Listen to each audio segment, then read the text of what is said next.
Assalamualaikum warahmatullahi wabarakatuh. Alhamdulillah rabbil alamin, hamdan yuwafi ni'amahu yukafi'u mazidah. Amma ba'du, sahabat yang melakukan Allah. Suatu kali sahabat sang guru namanya Abu Sa'id Al-Khudri yang wafat diperkirakan 64 Hijriyah, beliau mengabarkan bahwa dulu Nabi SAW di dalam majlisnya mengatakan kepada para sahabat-sahabat yang dikader untuk menjadi guru-guru generasi berikutnya. Apa kata beliau? Innakum, sesungguhnya kalian akan didatangi oleh kaum-kaum yatlubuna al-ilma, oleh beberapa orang, beberapa generasi yang mereka ingin belajar kepada kalian. Apabila mereka datang kepada kalian, farahibuhum. Apa kata Nabi? Jika kalian bertemu mereka, maka sambutlah mereka. Rahibuhum, yang biasa kita sebut dengan kalimat marhaban. Kita biasa mendengar kata marhaban hanya di bulan Ramadan. Marhaban ya Ramadan. Padahal kalimat ini bisa digunakan kapan saja. Marhaban bi ahlil ilmi. Marhaban bi tulabil ilmi. Apa kata Nabi?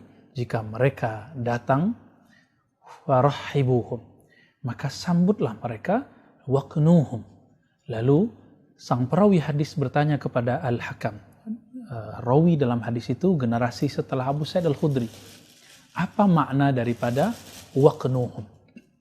Lalu beliau mengatakan waqnuhum berarti allimuhum. Ajarkanlah mereka. Hadis ini diriwayatkan, disebut dengan hadis mauquf, diriwayatkan oleh Al-Imam Ad-Darimi dengan sanad yang hasan. Sahabat yang melakukan Allah, apa rahasia dari hadis ini? Hadis ini merupakan kalimat yang walaupun dari Abu Sa'id Al-Khudri, tapi dia dihukumkan hukum marfu bersumber dari Nabi mengenai tanabbu, ramalan Nabi, kabar gembira Nabi mengenai generasi setelah para sahabat Nabi. Apakah kita termasuk generasi itu?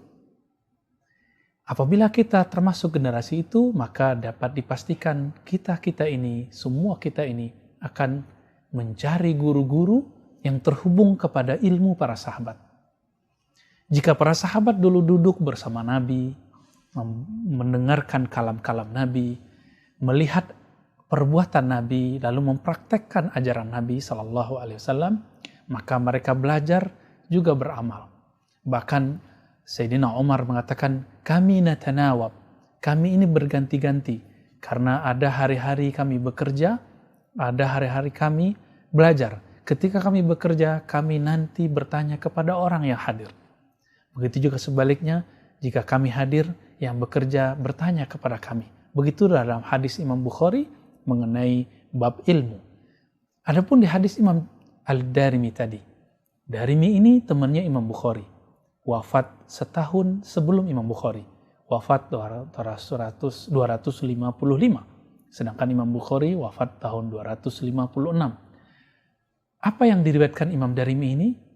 Bahwa orang-orang yang disebut wasiyatur Rasul, wasiatnya Nabi, ternyata bukanlah orang-orang yang bisa terbang di atas air, yang bangun setiap malam, yang bisa berzikir ribuan kali tiap hari. Tidak hanya itu.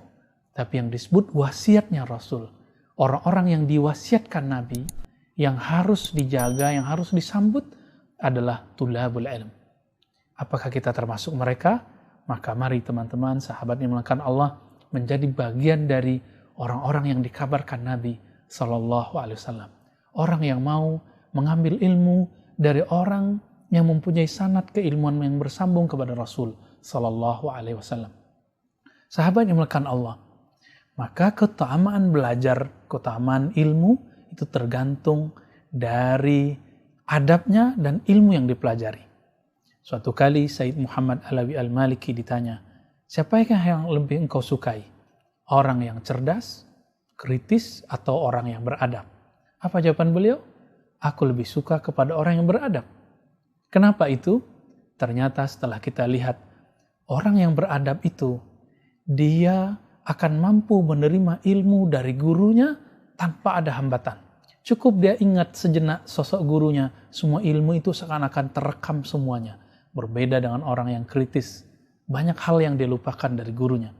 Karena banyak yang dia dengar dari gurunya, tapi banyak juga yang dia tolak dalam pikirannya. Akhirnya dalam hatinya seakan-akan dia tidak menghormati gurunya. Sahabat yang mulakan Allah, Nabi SAW menyebut mereka para pelajar-pelajar yang berguru dengan sebutan wasiyah.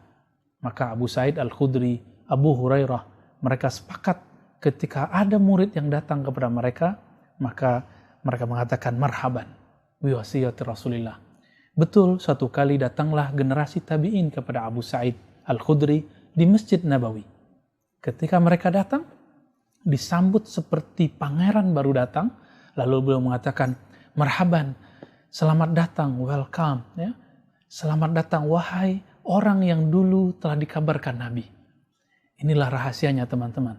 Sahabat yang dimuliakan Allah, ternyata Nabi itu diberi kekhususan oleh Allah. Apa kata beliau? Uridat aliyya a'malu ummati. Amal-amal umatku telah ditampakkan semuanya kepadaku. Apakah kita termasuk orang yang dulu ditampakkan oleh Nabi Sallallahu Alaihi Wasallam?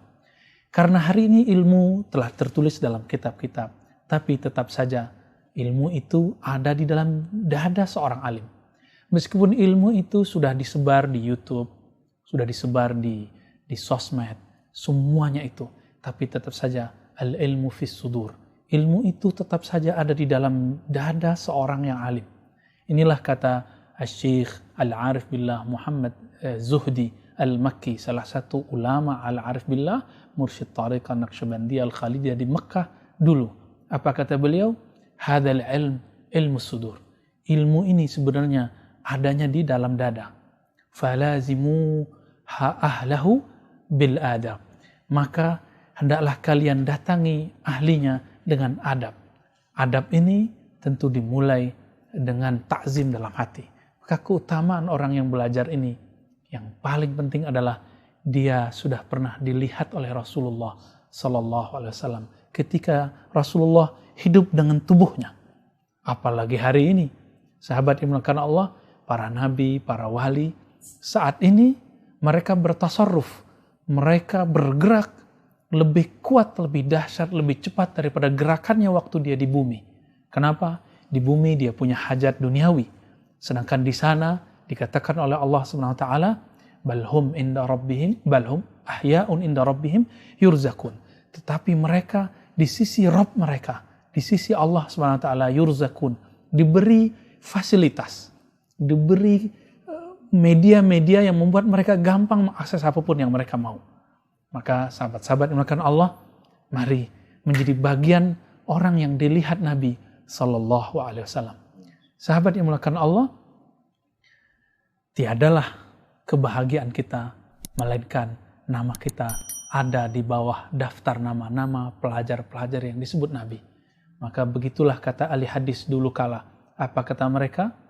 Cukuplah kebahagiaan bagi seorang santri, penuntut ilmu, jika namanya disebut, namanya ditulis di bawah nama Nabi, sahabat Nabi, tabi'in, ulama-ulama ahlullah. Semoga kita termasuk bagian dari mereka. Amin ya rabbal alamin. Allahumma ja'alna min ahlil ilmi wa ja'alna ya rabbana mimman rafa'ta bil ilmi.